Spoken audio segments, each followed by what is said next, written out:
Hello friends, मैं आपका दोस्त एडवोकेट ऋषभ कटारा। आजकल के सिनेरियो में ज़मीन को सबसे अच्छा इन्वेस्टमेंट माना जाता है।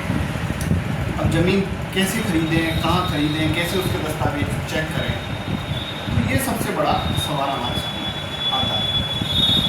तो ज़मीन के दस्तावेज चेक करने के लिए, ये ज़मीन खरीदने के लिए सबसे पहले हमें उसके राजस्व रिकॉर्ड को देखना होगा।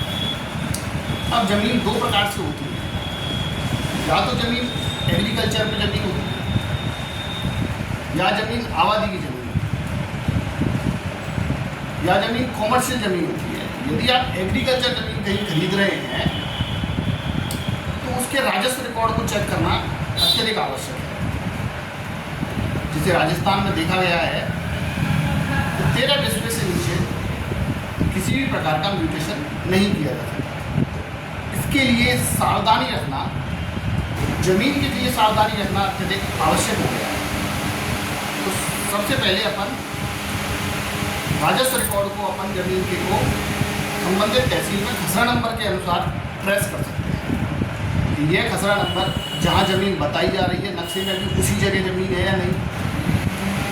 कहीं खसरा नंबर की किस्म ऐसी तो नहीं है कि वह गैर मुमकिन तालाब, गैर मुमकिन नदी या गैर मुमकिन नदी या नाले, कोई ऐसी ज़मीन तो नहीं है जिस पर किसी भी प्रकार की बसावट कभी भी संभव ना हो सके। ज़मीन जहाँ बताई जा रही है वहीं उसका खसरा नंबर सिचुएटेड है कि नहीं। और यदि ज़मीन आबादी की ज़मीन है और उसका कन्वर्जन किया जा चुका है तब भी खसरा खतौनी को देखना अत्यधिक आवश्यक हो जाता है।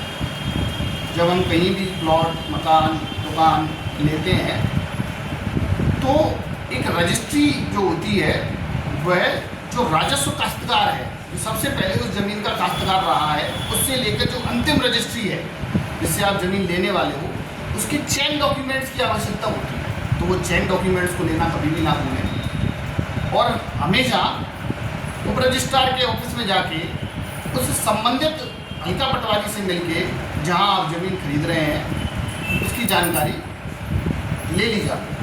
जिससे क्या है कि खसरा नंबरों के संबंध में आपकी अनभिज्ञता खत्म हो जाएगी और वो पटवारी आपको बता देगा कि ये ज़मीन वही है, वही खसरा नंबर में है जहां आप वो प्लॉट ले रहे हैं। यदि ऐसा नहीं होता है तो ये राजस्व संबंधित विवाद जो कि 100 साल, 200 साल, 500 साल, 300 साल, 50 साल ऐसे चलते हैं, तो ये आपके पैसे को बिल्कुल जीरो पे ला के खड़ा कर देंगे। इस प्रकार की सावधानियाँ अगर हम बरतते हैं, इस प्रकार की छोटी छोटी सावधानियों से हम बड़े फ्रॉड से बच सकते हैं।